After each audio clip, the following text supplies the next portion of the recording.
Super. Welcome to this presentation on wholeness mapping.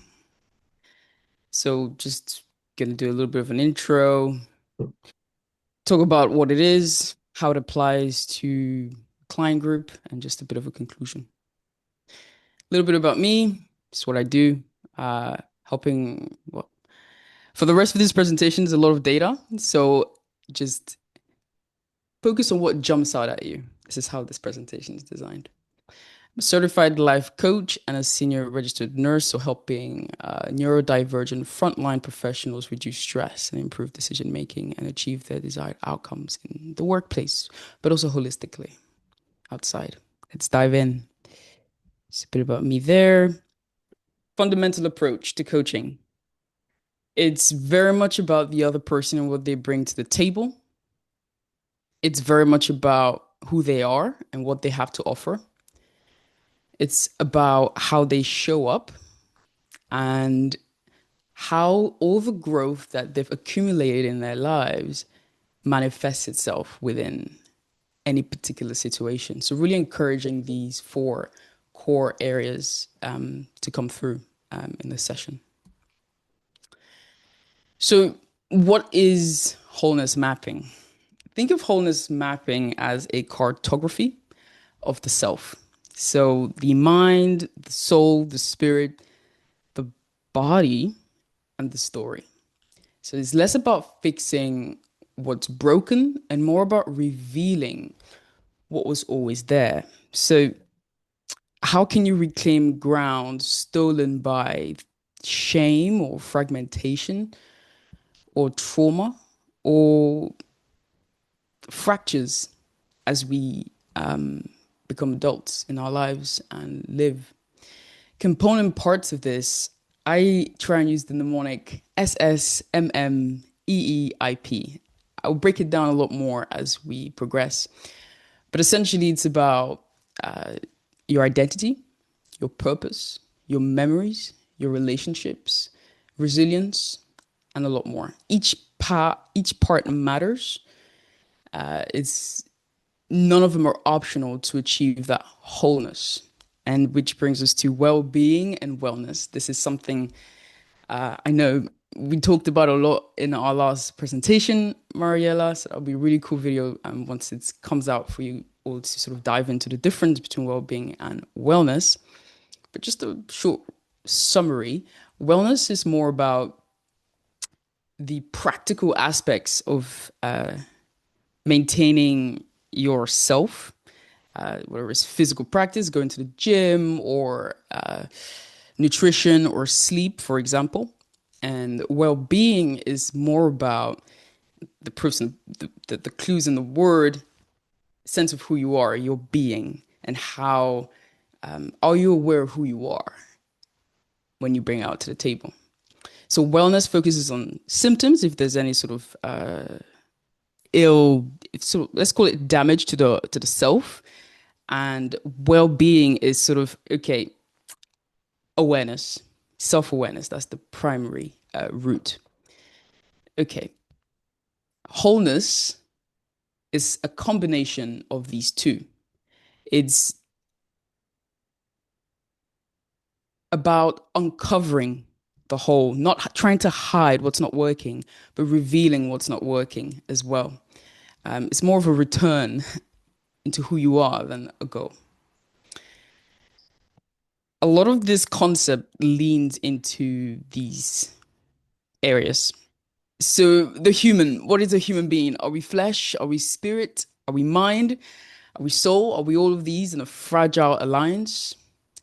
Who knows? That is a very personal decision, but I think, we can lean on any one. Society focuses on it as the body is the first thing that we use to interact with the world around us.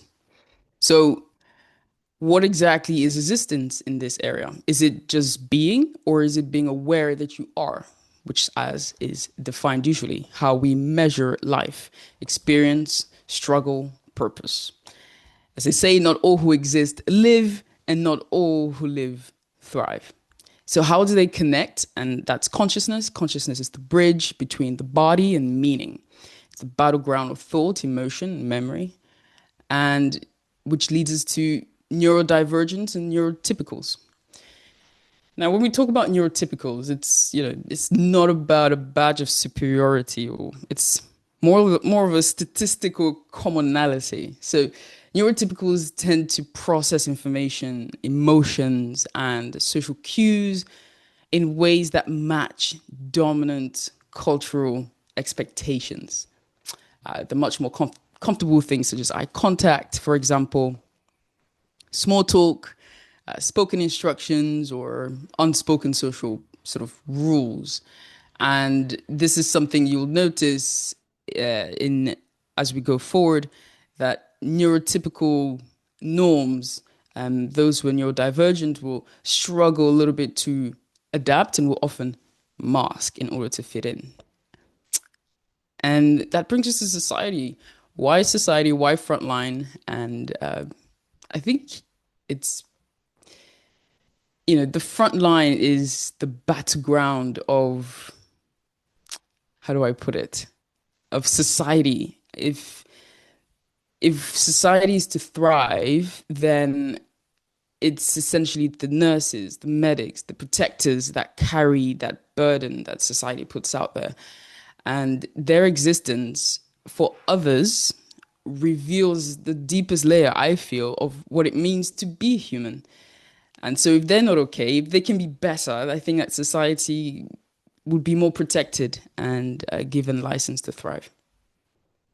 So diving into it, the component parts, the mnemonic I gave out. So the first one is spiritual. And when I'm referring to spiritual here, just look, this is a small fragment of what is in there. I just put 10 in each. Just focus on what jumps out at you. The key aspect here is origins, divine connections, higher power, unseen truth, transcendence, purpose. We use a lot of these words interchangeably, but they all have their own distinct meaning. And this is how I would apply it as a coach. I try and guide the client to sense and balance their inner core. That could be a wide range of things, like energy centers. We all have an area that we focus on. Some people really lean into rituals or meditation. So really trying to balance that as they deal with problems. So map out blockages where this accumulates, reflexive tools, breathing, stillness, tension release, and just try and help them be aware of their own tactical practices, how they respond under fire, how they think under fire, and things like that. So moving on to moral, that's the other part. Keywords here: conscience, integrity, ethics, right, wrong, discernment of it. Again, just look at what jumps out at you. What is it that resonates with you as you look at all these? My personal favorite is forgiveness and atonement. Forgiveness is it's more about giving up my right to get back at you. And I really like that one, personally. And this is how I'd apply it as a coach. How do you manage distress from personal injustice or hypocrisy or ethical gray zones? This is something that neurodiversity would struggle with. There is a strong moral compass in most neurodiverse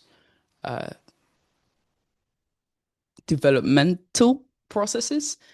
So that hyper focus and that black and white approach can be quite tricky to navigate, especially in emotionally complex environments. Social relationships, identity through others, sense of belonging, connection, isolation, loneliness.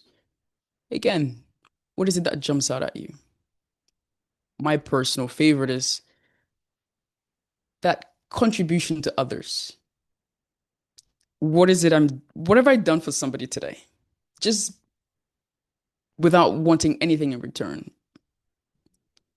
And socially, this is how it applied as a coach, focusing on that dissonance in a team, for example. It's amazing how during something like handover, uh, where people sit down in handover, for example, and who's going to ask questions. Those who don't ask questions and are very observant, Usually those who feel like they're excluded or they're misunderstood if they have neurodiversity. So understanding that the social terrain rewards um, fitting in more than standing out. So how can that be navigated? Emotional, so feelings, expression, sensitivity, relational atmospheres, emotions. Again, look at what jumps out at you. My role as a coach, just a bit of pace setting, using metaphors, normalizing emotional profiles outside of that neurotypical range, just helping them come up with strategies that support connections without self erasure. Moving on to physical, again, focusing on somaticism, feedback loops, logic flow,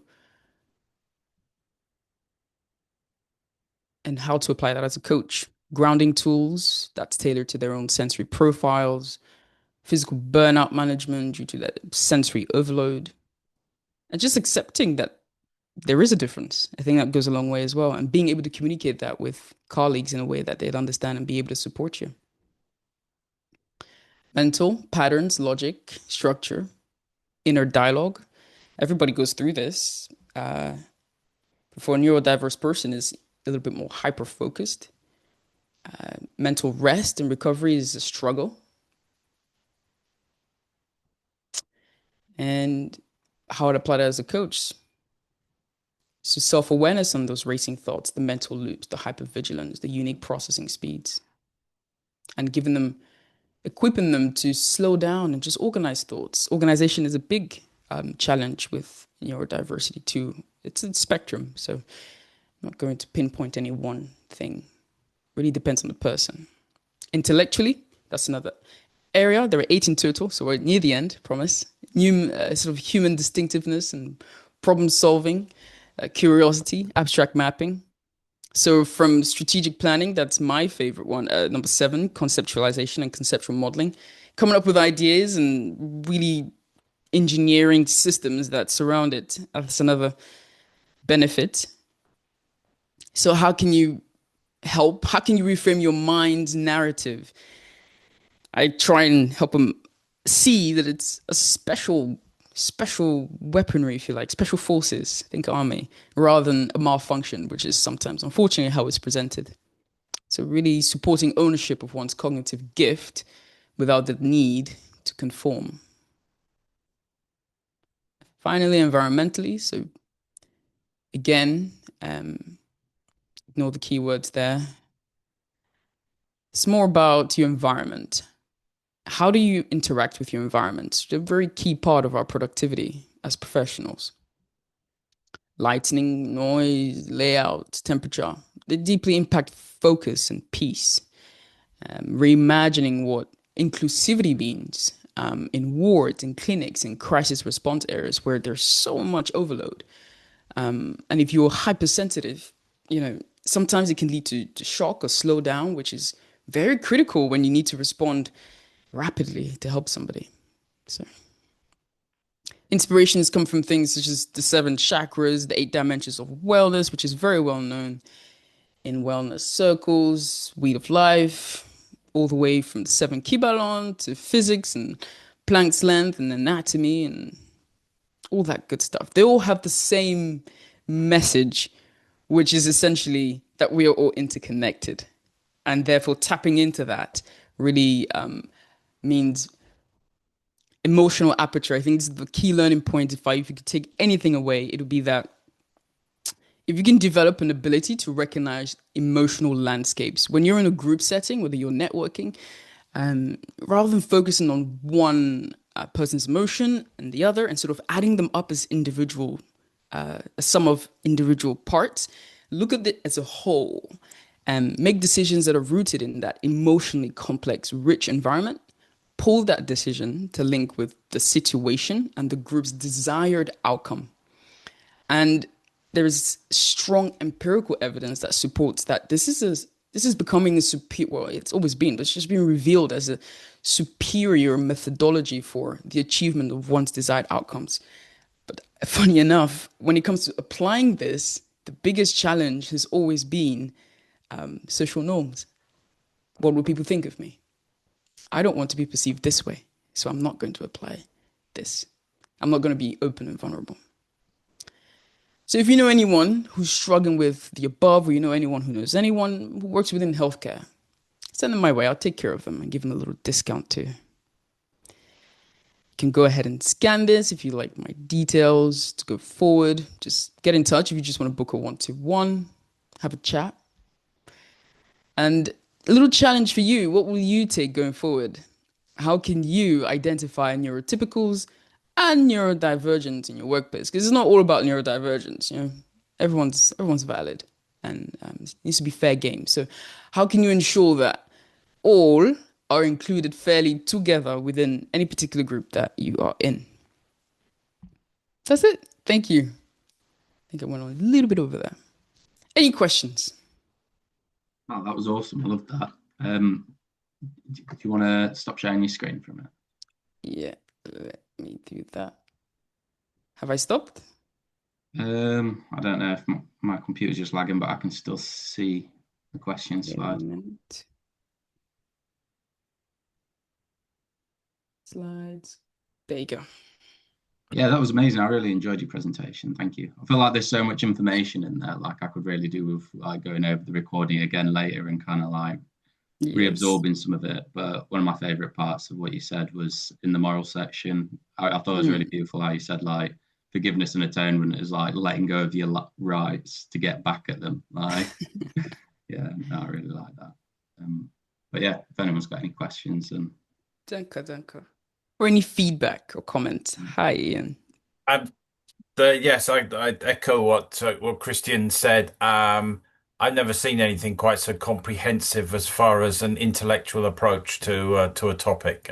So absolutely awesome, and really have so many questions. I wouldn't know where to start. So I think all of us should have a one-to-one with you. But I guess that there are still crossovers between what you do and what I do, and the word could be holistic in terms of the approach to somebody who may be presenting with just one issue or one particular characteristic which they want assistance with. Um, do you have to open the envelope out, shall we say, a bit when looking at a client as much as as much as I do ultimately in terms of trying to understand each element of their finances? Do you have to do because there are a lot of components. I mean, that was the thing that blew my mind. Indeed. I try to condense it as much as possible. Oh, wow. And I try to I the one of the that fundamental approach of it being non-directive is so critical because essentially, you know, when the person comes into a session, I'm very silent. I use silence as a great tool. And whatever they put in that container is it reveals to me which aspects I need to focus on and look at. If that makes sense. I start building a tapestry, if you like, based on the data that I'm receiving. And then depending on the goal tells me where to put my focus. And then I can use what they give me to help them formulate their own path to get there. Hmm. So you're weaving. I mean, it doesn't sound as if you're necessarily going full throttle at everything. I try not to, Right. otherwise I'd be taking over. And Right. that's what was one of the greatest challenges when I was training. It was just there's so much that I want to, you know, I know this, oh, I can do this. And it's just like, nope. Literally, I had to put my hand on my mouth for a long time to just really globally listen mostly to what they're not saying to me. You know, it's one thing to use verbal data, but just what is it they're not saying to me? And what is it they are saying to themselves as they're saying to me? And who are they speaking to when they're speaking to me? Sometimes it's not always me they're speaking to. They're speaking to, you know, a memory or a person that they want to deal with. So really trying to focus on helping the individual using a wide variety of tools. So the goal is critical. If I know the goal, and we both know the goal, then we can both sit in the car and travel there, and it'll be fun. Mhm. No, very interesting. I've got lots of other things to ask, but it can be done in a one-to-one. I look forward to it. Thank you. Thank you. Anybody else? think we are all wordless after this presentation. We are all sort of, oh. It's a lot of data. I recognize that. It is a lot of data. So anytime, doesn't have to be now. We're all part of a group here, part of a member, and it's going to be a long whole thing. So yeah, anytime. Maybe Thank you you for will have this. opportunity to do other presentation, maybe focus on think at a time or two think at a time. So we'll go a bit deeper into things because it's Yeah, very interesting, but it's really a lot. yeah. I recognize that. For the first one, the plan was this is Yeah. the whole thing, and then we can zoom in areas later as we progress. I Cool. like that. That sounds like a really good idea. I have, thank you so much for the presentation, Marta. It was very comprehensive and, in detail. And what I love to give feedback to you was it wasn't only the presentation, but also the pace and the way that the energy that you put into that. I received that as well.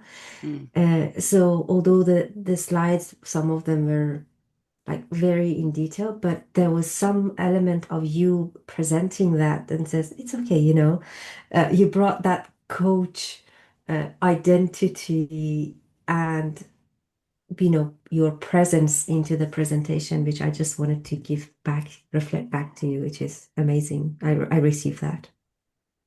Thank you, Bahar. I think Thank you. that was part of the intent to reduce the overload. Thank you. So Cool. I just want to say how calming you are as well when you going through your presentation. A very calming manner, Martha. Nursing's trained me well.